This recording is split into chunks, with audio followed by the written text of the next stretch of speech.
Hi అండి, అందరికీ నమస్కారం. సునీతాస్ కిచెన్కి స్వాగతం. ఈరోజు మనం ఇంట్లోనే పన్నీర్ ఎలా తయారు చేసుకోవాలో చూద్దామండి.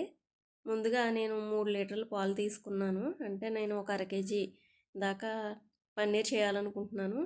ఒక పెద్ద గ్లాసు నీళ్ళు పోసుకున్నాను. 3 లీటర్ల పాలు పోసుకుని ఇప్పుడు స్టవ్ వెలిగించి ఇవి మరిగేదాకా మనం గ్యాస్ పైన హైలోనే పెట్టాలండి.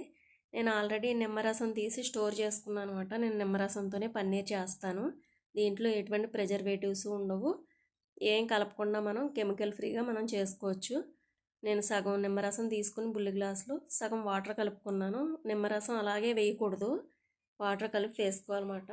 ఇప్పుడు ఈ గ్లాస్తో తీసుకున్న లెమన్ జ్యూస్ని మనం పాలు మరుగుతుంటే ఒక పొంగు వచ్చాక మనం ఈ నిమ్మరసాన్ని వేసేసుకుంటే చక్కగా విరుగుతుందన్నమాట. అదిగో విరగటం స్టార్ట్ అయిందండి. విరగటం స్టార్ట్ అయ్యాక 2 సార్లు కొంచెం తెరలు రానివ్వాలి.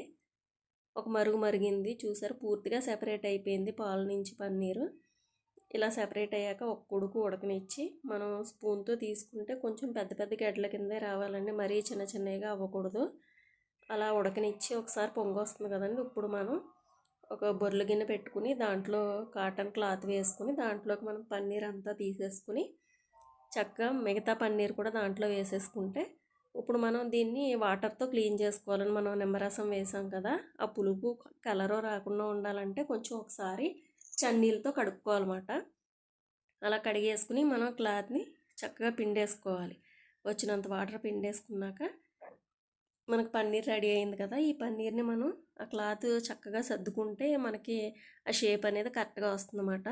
ఆ మూటని ఇప్పేసి కరెక్ట్గా సర్ది దానిపైన ప్లేట్ పెడదామండి. ప్లేట్ పెడితే సమానంగా వస్తుంది కదా. ప్లేట్ పెట్టి దాని మీద ఇప్పుడు మనం సరిపడినంత వెయిట్ పెట్టుకోవాలన్నమాట.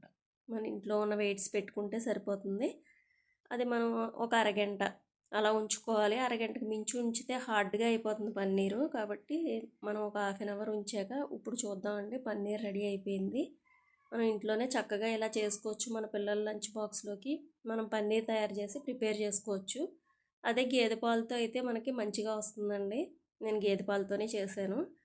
ఈ పన్నీర్ తీసుకుని మనం ఇప్పుడు ముక్కల కింద కట్ చేసుకుని ఫ్రిడ్జ్లో స్టోర్ చేసుకుంటే మనకి 4 డేస్ అయితే కన్ఫామ్గా ఎటువంటి టేస్ట్ మారకుండా చక్కగా ఉంటుందన్నమాట.